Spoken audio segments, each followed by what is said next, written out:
da prosperidade, muito conhecida, ou confissão positiva. O que diz aí, portanto, a primeira carta de Pedro, capítulo 2, versos 1 e 2. Vamos ler até o 3º. Portanto, abandonem toda maldade, todo engano, hipocrisia e inveja, bem como todo tipo de maledicência. Como crianças recém-nascidas, desejem o genuíno leite espiritual para que, por ele, lhes seja dado crescimento para a salvação, se é que vocês já têm experiência de que o Senhor é bondoso. Veja que Pedro está trazendo para nós uma orientação de como nós vivermos uma relação de uma intimidade com Deus. Mas se nós formos entender um pouquinho, pode passar, por favor. A teoria da prosperidade é uma confissão positiva e tem as suas origens, e aí nós vamos tratar lá do 1º século, de um termo conhecido como heresia. Essa heresia, ela vem, eu não estou conseguindo enxergar, mas ela vem aí também conhecido como gnosticismo, do grego que significa conhecimento, datada então, portanto, do 1º século, da era cristã, que leva a entender que existe uma verdade parcial, ou algo que, além da verdade bíblica, eu posso ter um conhecimento diferenciado, algo iluminado por Deus. Pode passar, por favor. Passou? Ok. Eles acreditavam que o pecado habitava somente na carne, tornando totalmente mal. Irmãos, veja, entenda, nós estamos vivendo um momento muito difícil da comunidade cristã. Esse mês de junho, julho e agosto, lá no Nordeste, é um período de chuva. E aí o que acontece? Nós tivemos agora, inclusive nós perdemos quatro membros da igreja afogados na enchente.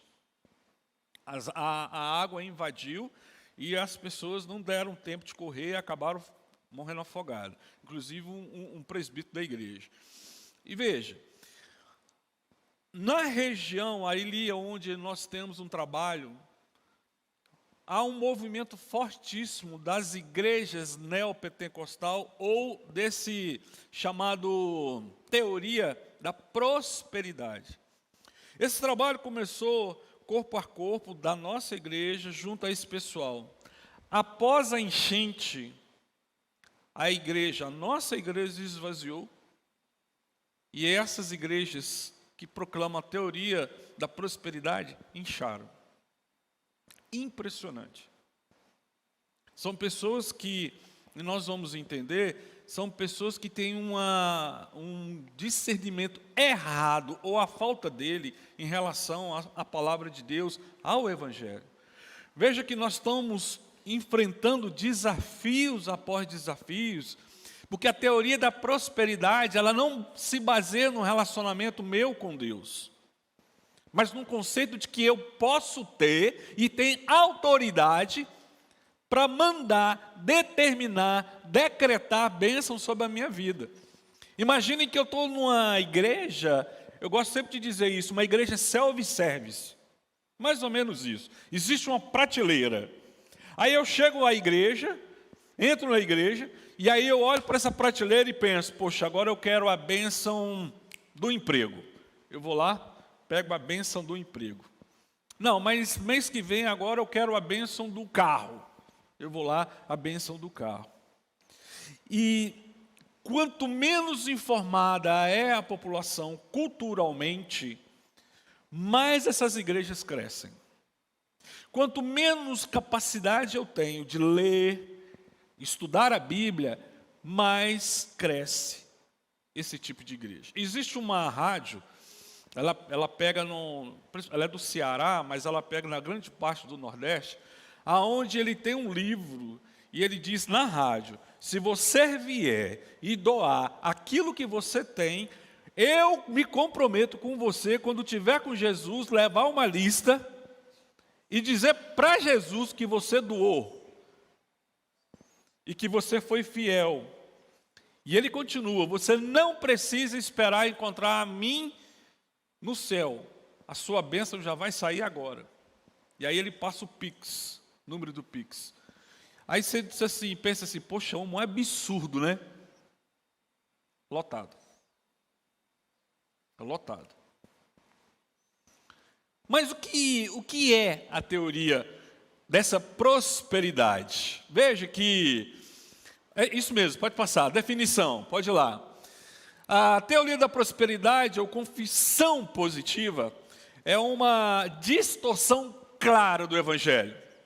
Em 2014, o Supremo Concílio, a IPB, já tinha decretado, tinha emitido um documento para que nós, da Igreja Presbiteriana do Brasil, tomássemos cuidado, que não tivéssemos uma relação próxima, porque eles têm toda a característica de uma seita.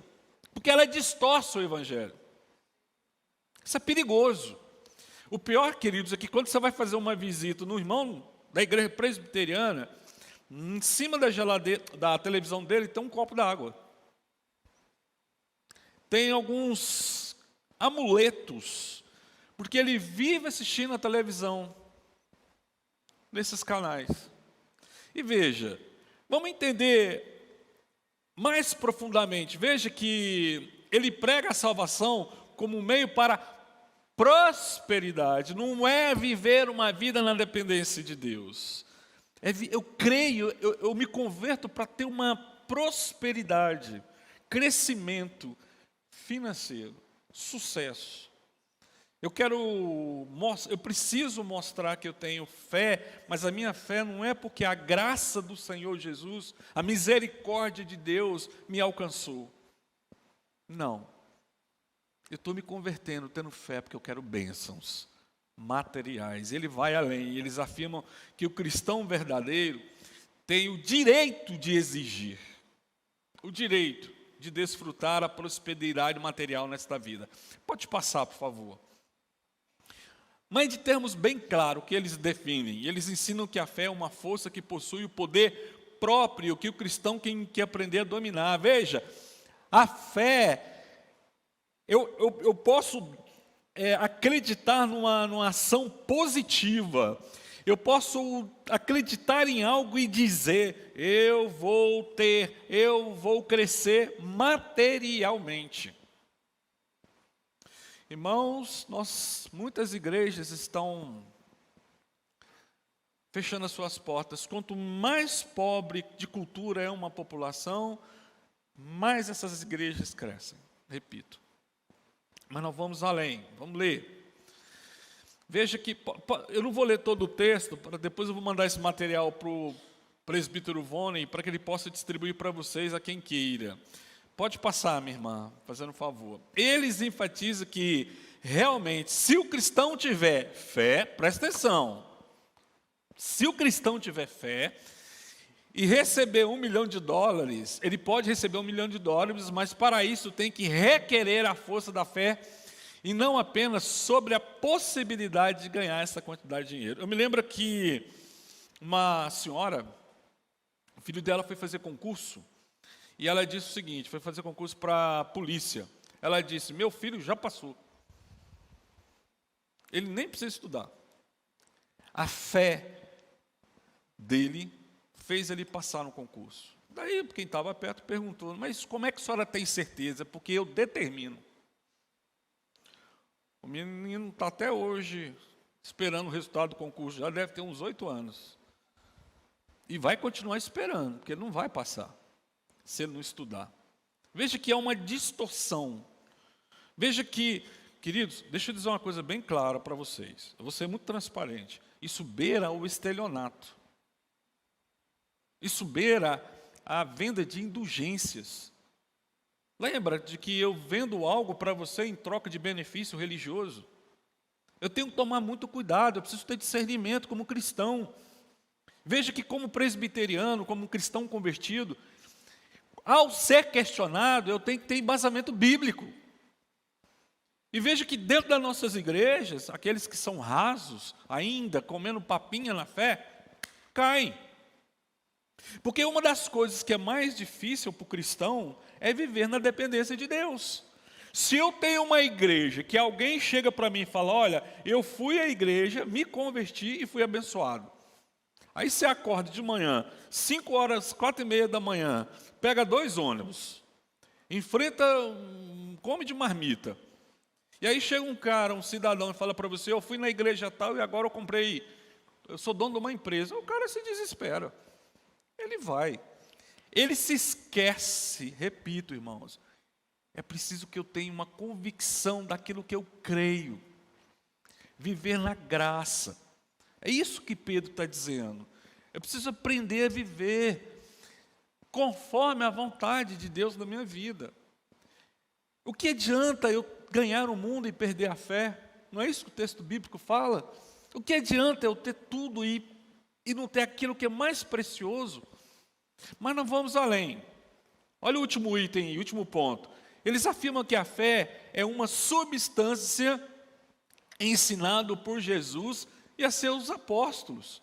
Veja, eles se esquecem que Pedro, que Paulo passaram dificuldades, passaram lutas. Pode passar, por favor.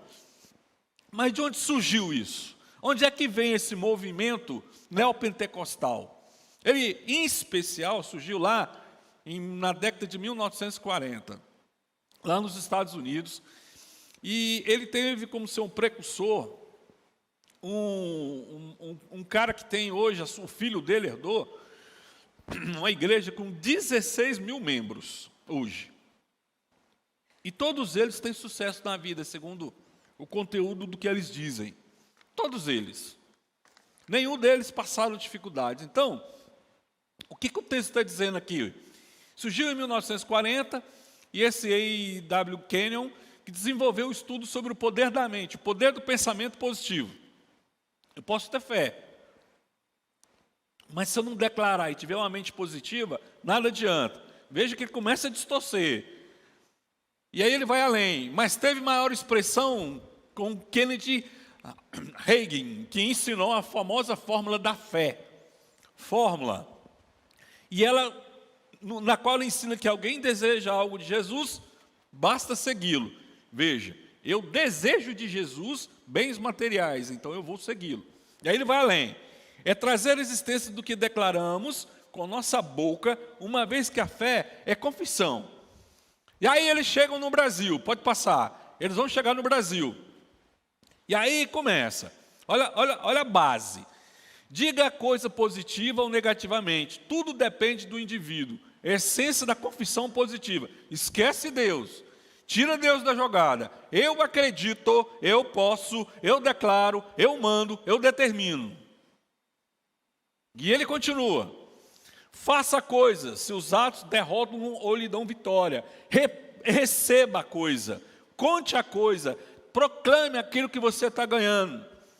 Segundo eles, o cristão deve usar as expressões exijo, decreto, declaro, determino, reivindico, em lugar de dizer peço, rogo, suplico. Jamais dizer se for da tua vontade, pois destrói a fé. E é assim que eles estão entrando no meio evangélico. É assim que as igrejas estão crescendo. Esses dias eu estava viajando e baixei uma mensagem de um pastor que tem essa linha teológica. E ele fala, né, de uma forma bem clara, ele pega um texto pontual, e ele começa a trabalhar esse texto. Irmãos, vou dizer, o cidadão tem um poder de convencimento tão grande, que quase que eu me vi depositando tudo na conta dele.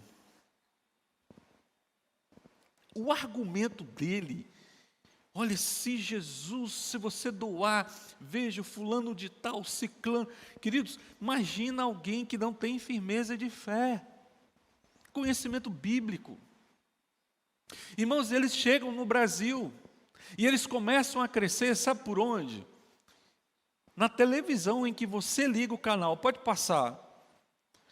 Aí eu vou citar algumas para você, de uma forma bem clara, queridos, para nós não termos dúvida. Vamos lá, Igreja Universal do Reino de Deus. Está lá, R.R. Soares. Aí nós temos outras.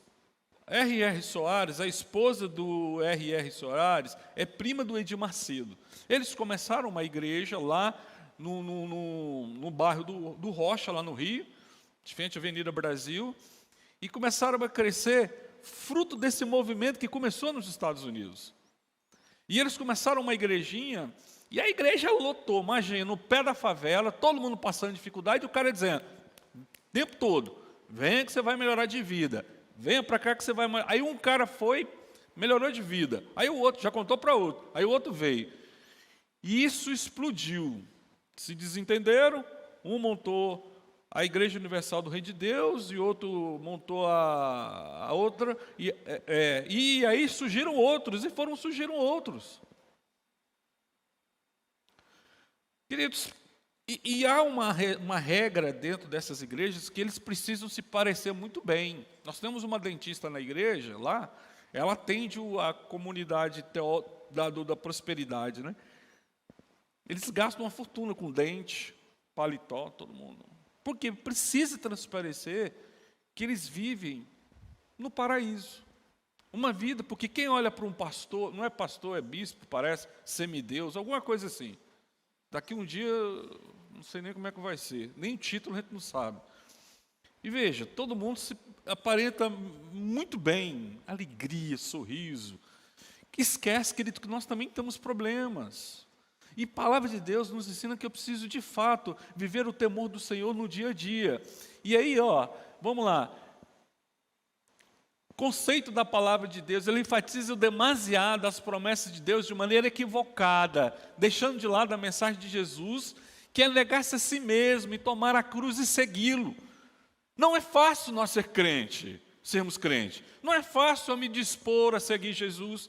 Problemas eu vou ter, desafios eu vou ter, nós teremos dias de alegria, dias de tristezas, dias de abundância, dias de falta. Eu sempre gosto de dizer que o crente precisa entender que há períodos na vida que eu preciso viver a aridez na presença de Deus. Porque isso me torna muito mais íntimo do nosso Deus, porque eu preciso entender que a minha vida depende da vontade do Senhor na minha vida.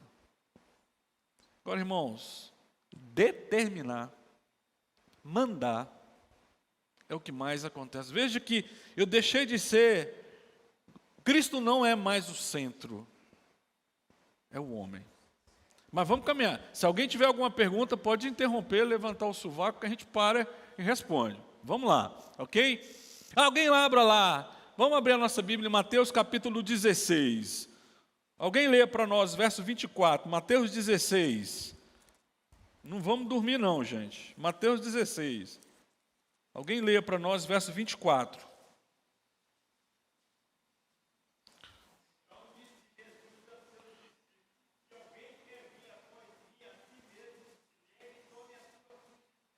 Pronto. Veja, aqui está claro que para eu seguir Jesus, eu tenho que entender que eu preciso abrir mão das coisas que eu tenho. Eu não posso entender que... gente, toma cuidado, fazer esse link. Uma vez nós fomos fazer uma programação na nossa congregação, passou uma senhora e ela disse, quanto é que paga para entrar? Eu falei, não paga nada, está todo mundo na porta, não paga nada. Mas por que a senhora acha que a senhora tem que pagar para entrar? É porque vocês são tão bem arrumados, tão chiques, eu achei que só quem tem dinheiro pode entrar. Aí, aquilo trouxe um choque, porque a gente realmente vai para o domingo, todo mundo, melhor roupa, que é natural, a gente quer ir bem arrumado. Nós fazemos tudo para adorar o nosso Deus. Eu quero ir com a melhor roupa que eu puder. Eu não vou num julgamento, numa entrevista de emprego, num evento, não vou com a melhor roupa. Para vir adorar a Deus, por que eu venho com a pior roupa? Ou a mais simples? Mas aquilo trouxe um choque para a igreja. Poxa vida, será que nós não estamos tão distantes da sociedade a qual nós estamos inseridos? Começamos a fazer um trabalho e uma pesquisa no bairro. Um bairro perigosíssimo, muito perigoso. Para vocês terem ideia, tem domingo que para entrar na igreja o traficante fica na esquina, da outra esquina, autorizando a entrada. Ele é invisível, ele não aparece, mas ele permite que a igreja... Nós vamos fazer uma caminhada de uma passeio ciclístico, nós tivemos que marcar um encontro de 2 traficantes inimigos para que deixasse nós passarmos no meio do bairro. E a pesquisa não foi pesquisa IBGE, mas foi uma pesquisa rápida para a gente poder entender. Veja, a maioria das pessoas que nós entrevistávamos tinha uma ideia que todos da igreja tinham dinheiro e que para entrar lá tinha que pagar. O que nós fizemos?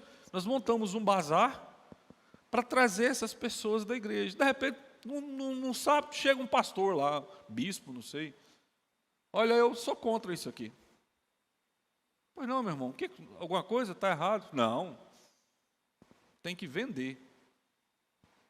Porque para eles estarem aqui, eu determino que todos na minha igreja tenham dinheiro, inclusive paguem para entrar. É uma igreja que não tem nome. Poxa vida, mas tem que pagar para entrar? A palavra de Deus não é de graça. É, mas não é na minha igreja. Pensei comigo, né? Essa igreja desse homem deve estar vazia, né? Ela está num bairro miserável, mais de 100 pessoas. Está entendendo, irmãos? A população está indo. E aí vem um problema muito maior. O que você está fazendo para mudar isso? Qual a sua atitude? E vou repetir, tem gente da igreja, nossa igreja, digo de forma geral, não a união, que no domingo não vai à igreja e liga a televisão.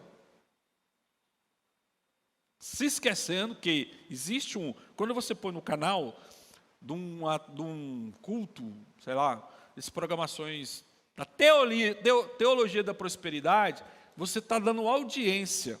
Quanto mais você dá audiência, mais sobe o valor do comercial deles. Aí você não escuta a igreja, você não vem à igreja, você não põe no canal da sua igreja, mas você quer escutar. Ah, não, eu quero entender o que o pastor está falando de tal, está dizendo, se é certo ou se é errado. Queridos, um dia, um domingo, e ali vai quando você se vê, você já está lá na frente, ok? Veja que eu preciso abrir mão, quer dizer, eu preciso me deixar as coisas que me atrapalham ter um relacionamento com Deus, ok? A teologia da prosperidade coloca o homem em pau, que faz dele o centro do universo, não mais Cristo. O homem não é o centro de todas as coisas, Deus é. Deus é o centro da minha vida. Só que, irmãos, eu até entendo, aqui em Goiânia, eu acredito que vocês não saibam o que é miséria. Miséria. Você sabe o que é pobreza. Miséria, talvez vocês não saibam. Nós temos alguns irmãos da igreja que ao entrar na casa dele, você tem ânsia de vômito. Não é só pelo mau cheiro. Porque o mau cheiro, você acostuma. Mas se você vê a casa, misericórdia. Lá tem um animal que chama timbu. Ele deve ser mais ou menos desse tamanho, é um rato. Parece um cachorro, um gato, desse tamanho. A gente vai visitar, a mulher bate com um pedaço de pau para espantar o timbu. E eles comem ali. Como é que você vai dizer para uma pessoa dessa que ela precisa viver debaixo da graça, esperar no Senhor, se ela não for transformada? Se eu não for lá e dizer para ela, minha irmã, creia no Senhor Jesus, espere nele. Porque quem tem fome, que tem necessidade, ela tem dificuldade de compreender as coisas. E aí nós cometemos esse erro, de que aqui na igreja nós temos o ar-condicionado, banco almofadado, estacionamento, quadra. Pega esse homem que não tem o que comer hoje. Irmãos, tem um local lá, um irmão que está fazendo um trabalho, a cama dele, do lado da cama dele é uma latrina. Do lado da latrina é um fogão de 2 bocas. Tudo perto. É algo inimaginável. Pois esse homem, quantas e quantas vezes esse homem foi convidado aí na igreja com a teologia da prosperidade para mudar de vida. De um trabalho de uma senhora da SAF, foi lá, falou, meu irmão, venha para a igreja, leu a Bíblia com ele, trouxe ele para a igreja, ele começou a mudar, mas não é fácil, a gente precisa reconhecer isso. Aí a gente traz um homem desse, uma família dessa para dentro da igreja, ele quer sentar no banco, aí a família que senta no banco todos os domingos já não gostou dele ter sentado no lugar, pronto, porque o banco é dela. Eu não dou bom dia, eu não trato bem, eu não recebo. Então eu estou empurrando essas pessoas para a teologia da prosperidade, porque a igreja não dá o exemplo de recebê-los. E a gente corre o risco de se distanciar da realidade deles. A realidade que está lá fora, queridos, é essa. Mundo de miséria, pessoas passando fome e querem o mais rápido possível sair disso. E a igreja está aqui pregando o evangelho para alguns, porque eu vou chamar meu irmão. Nós tivemos agora em maio, início de maio, nós entramos fomos buscar uma senhora que o filho dela entrou numa igreja, não me lembro a igreja dele, mas o menino pirou a cabeça assim, de tal forma que ele chegou a bater na mãe. Ele espancou a mãe, porque a mãe era da nossa igreja, e a mãe fazia o trabalho para ele não ir. Então ele perdeu a moto que ele tinha para trabalhar, ele doou a moto para a igreja, aí ficou sem a moto para trabalhar. Aí nós fomos lá conversar com ele, meu irmão, vamos reaver essa moto, você precisa dessa moto. Não, pastor, eu vou receber outra moto em dobro. Meu irmão, ele perdeu o emprego, porque a moto era o ganha-pão dele. Mas ele tinha essa ideia de que ele dando, recebe o dobro. Veja que ele barganha com o evangelho. Se eu dou, eu recebo o dobro. Se eu não der, eu não recebo nada. Perdeu o emprego, ele ficou muito tempo perdido, e agora nós estávamos aqui, o seminarista da igreja ligou dizendo, pastor, ajude. O que aconteceu, meu irmão? O menino levou 5 tiros, está no hospital, morre, não morre, porque se envolveu lá com a briga lá. Enfim, um jovem pirou a cabeça, ficou nessa, e o que eu faço? E agora? Eu vou aonde?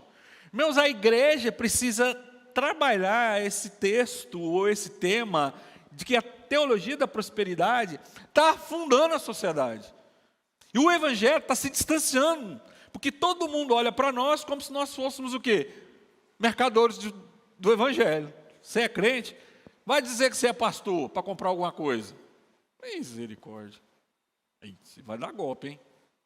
Esse aí vai dar golpe. Então veja, porque todo mundo está jogando por baixo, a régua por baixo. Eu tento tomar cuidado, mas vamos caminhar. Pode passar aí, fazendo favor. Vamos lá. Veja o que é que eles dizem. É uma mensagem antropocêntrica e não cristocêntrica. Ok? Que o homem é o centro de todas as coisas. É uma mensagem que visa agradar ao homem, em vez de glorificar a Deus. Homem, seja bem-vindo à minha igreja. Doe tudo aquilo que você tem para você receber o dobro. Por isso que você vai ver entrevistas na televisão e na rádio sobre tudo aquilo que eu ganhei. Você vai ver um empresário falando, olha, eu estava devendo, eu estava em dívida, e depois que eu vim para a igreja tal, eu não só paguei as minhas dívidas, mas eu comprei um carro, abri uma filial e vou embora. E aí, queridos, tem outras derivações. Por exemplo, eles começam a colocar amuletos, né? Compre um pano, bota uma fita. Aí começam também a questão da expulsão demoníaca, né? O pessoal brinca que o demônio diz que para se revelar ele só vai na Universal, porque lá ele aparece na igreja, na televisão. É uma brincadeira, mas para ficar famoso. Mas não é. Aí é um outro contexto que também a gente não vai entrar no mérito da questão hoje, pode ser em outra oportunidade. O que eu quero que vocês entendam é que eu declarar que Deus tem que me dar, isso não é bíblico. Não é bíblico. Eu determinar, não é bíblico. Toma cuidado. Eu exigir, não é bíblico. Eu dizer para os irmãos que eu estou ganhando de Cristo, para que eu influencie outras pessoas, não é bíblico. Tome cuidado. Mas olha aqui, é uma mensagem que promete em nome de Deus o que Ele não está prometendo. É uma mensagem que reduz as riquezas espirituais aos bens materiais. Pode passar. É uma corrente doutrinária que ensina que qualquer sofrimento do cristão indica falta de fé. Quem se lembra de uma mulher há muito tempo atrás, que ela proclamava que o câncer era sinônimo que você está, ou a doença física, você está sem fé. Não sei se vocês vão lembrar. Há muito tempo, não vou falar o nome dela, Valdice Milhomes. Você lembra ou não? Ela orava e dizia, se você estiver doente, falta de fé. O que aconteceu com ela? Quem se lembra? Pegou câncer. E aí? Algumas pessoas dizem que a condição física, segundo a teologia da prosperidade, significa que você não está agradando aquilo que Deus precisa.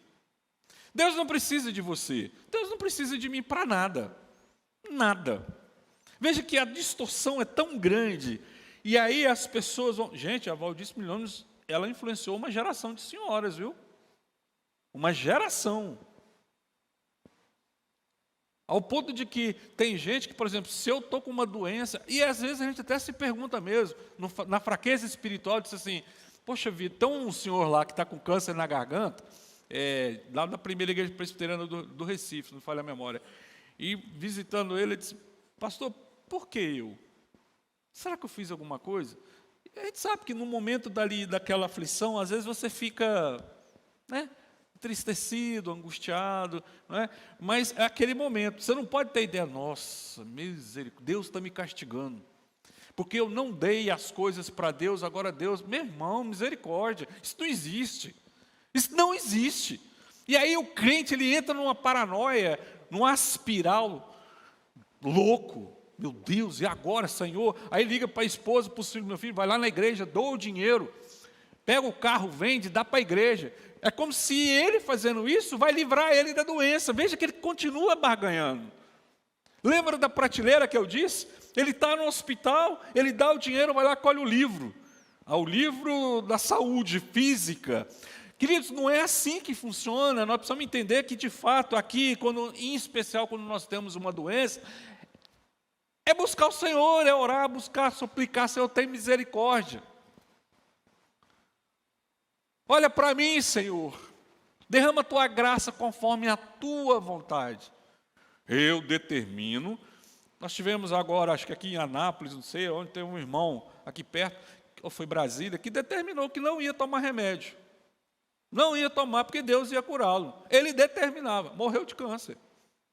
Isso é evidente e não é algo tão diferente dos nossos dias. Esse poder da mente, da palavra que diz assim, do pensamento positivo, existe na psicologia um negócio chamado profecia autocumprida. Isso usa muito nas técnicas de empresas.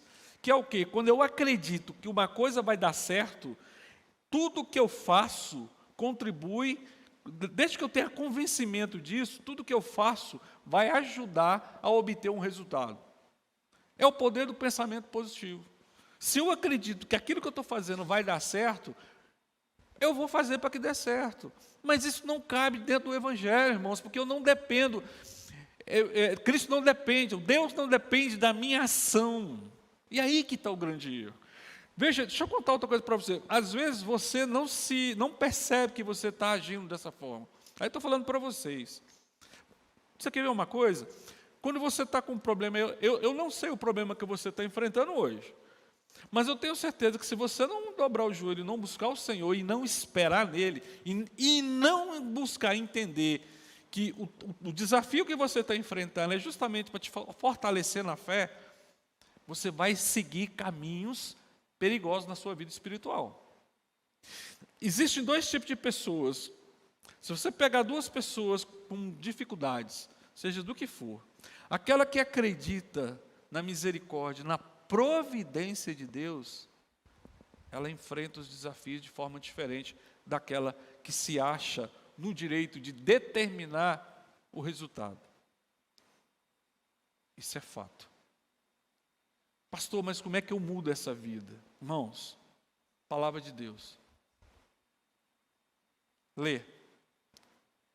Eu preciso inteirar e entender que a teoria da prosperidade, ela distorce o evangelho de Cristo Jesus. Pedro disse aqui. Nós vamos ler no final de novo. Eu não posso ter dúvidas disso. Olha aqui.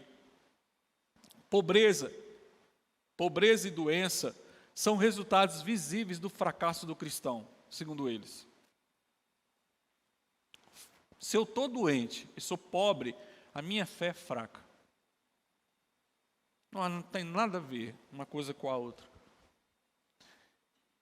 Significa dizer que o cristão vive em pecado e que possui uma fé fraca. Quer dizer que se eu perdi um emprego, eu tenho fé fraca. Se eu adoeci, eu tenho uma fé fraca e estou em pecado. Por isso eu determino a Deus a mudar a história da minha vida. Olha o perigo. Pode passar, minha irmã. Pode passar. O verdadeiro cristão, queridos, procura a voz do Senhor na palavra do Senhor, pois ela é viva e eficaz. E aí, deixa eu dizer uma coisa, nós temos crentes dentro das igrejas, nossa, que quando você pede para abrir em Amós, ele não sabe nem se tem na Bíblia. Naum. Ele vai lá no índice, para saber onde está Naum. Abacuque, misericórdia. Como é esse nome? O quê? Ele não lê a Bíblia. Ele não folheia a Bíblia. Ele não tem intimidade com a palavra. Crente raso. Crente que vem na igreja, a gente brinca, né?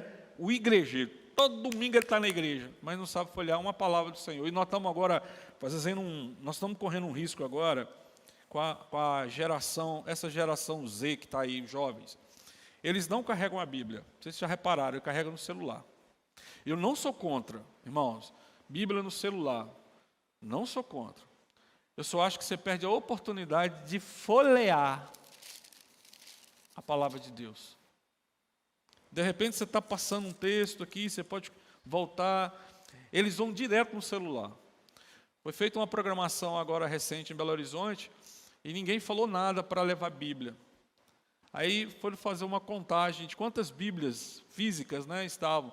Quase 200 pessoas, não tinham 5 Bíblias. Todas no celular. Eles não sabem folhear a Bíblia. Eles não conseguem ter essa intimidade. Como é que eu vou falar do amor e da misericórdia de Deus e transformar e chamar esses irmãos que estão nessa teologia da prosperidade para dentro da nossa igreja e dizer para ele o que é o verdadeiro evangelho? Se eu não consigo manusear a Bíblia.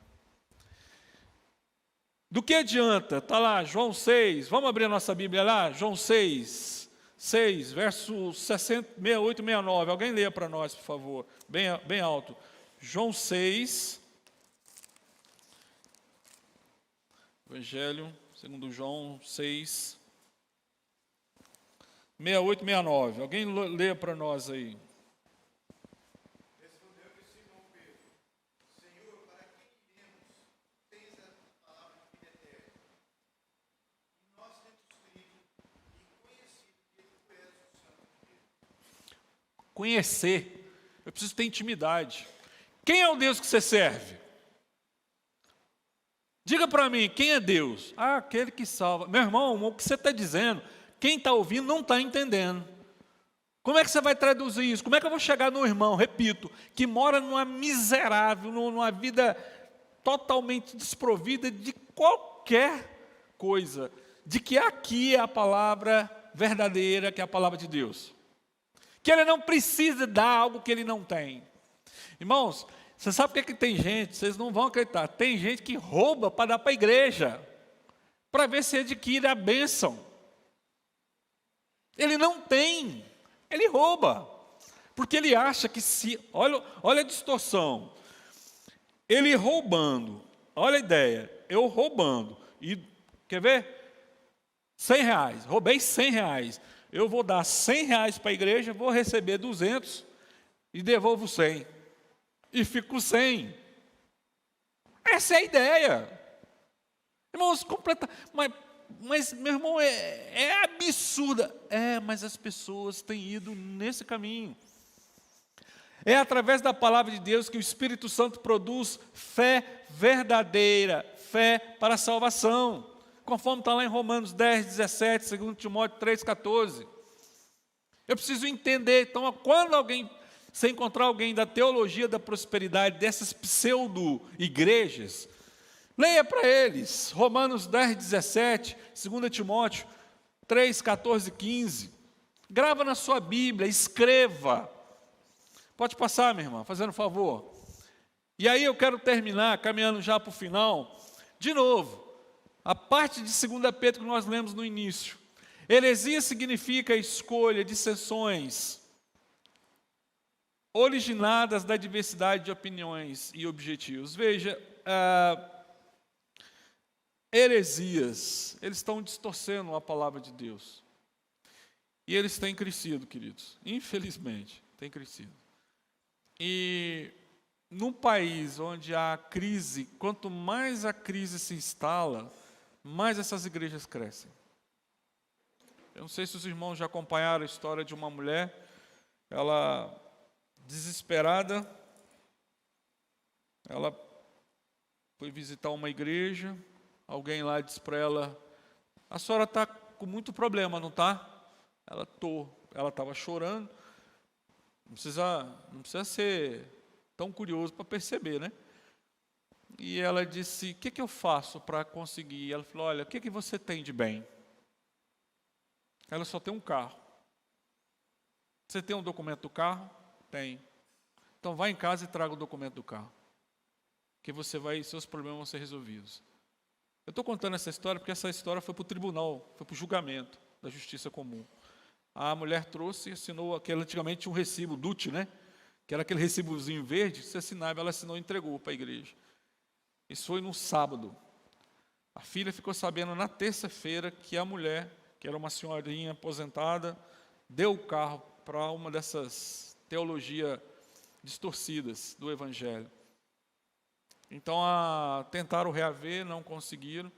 E num determinado momento estava lá o carro da mulher sendo utilizado pelo membro da igreja. Eles entraram na justiça. Essa mulher não viu o carro sendo como é que chama? Reavido. Pronto. Reavido. Ela faleceu porque ela já estava doentinha e tal, foi uma batalha. Sabe o que o pessoal da igreja disse no julgamento? Eles não são obrigados. Deus é obrigado a devolver, não eu.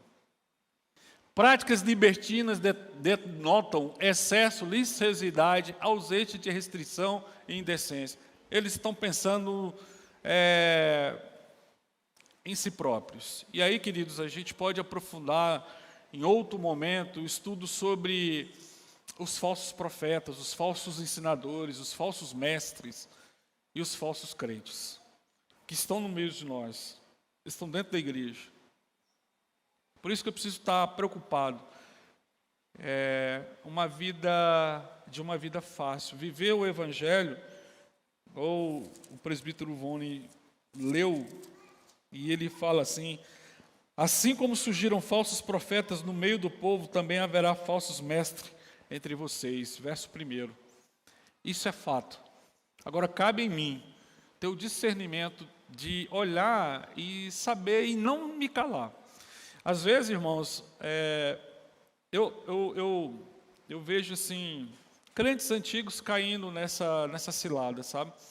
Nós temos uma família aqui em Goiânia, fiquei sabendo agora essa semana, que está na liderança de uma igreja com teologia da prosperidade. É claro que eles perderam a referência do verdadeiro Evangelho. Mas um exemplo deles, em outra igreja, ele arrasta outras pessoas. As pessoas que não têm firmeza, que não têm conhecimento da palavra. Falsos mestres existiram, existem e vão existir até que Jesus volte. Mas eu não sou obrigado a ouvi-los. E nem sou obrigado a aceitar. Eu vou porque eu quero. O meu coração. E aí eu preciso ter atitude. Mais alguma pergunta, queridos, para a gente poder encerrar? Eu quero terminar, irmãos, dizendo para os queridos, cuidado com o que você vê, com o que você ouve e com aquilo que você coloca em prática. Repito para terminar, é uma distorção do Evangelho. Eles até têm alguns pontos que assimilam com a teologia reformada, mas começam daí. Em 1940, e vem trazendo para nós, chegou no Brasil e tem esse movimento enorme. Até uma cidade aqui no interior de São Paulo, que numa rua tem 5 igrejas, que proclama a teologia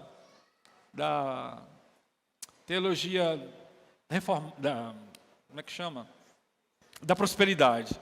Teologia da prosperidade, lotado. Ok?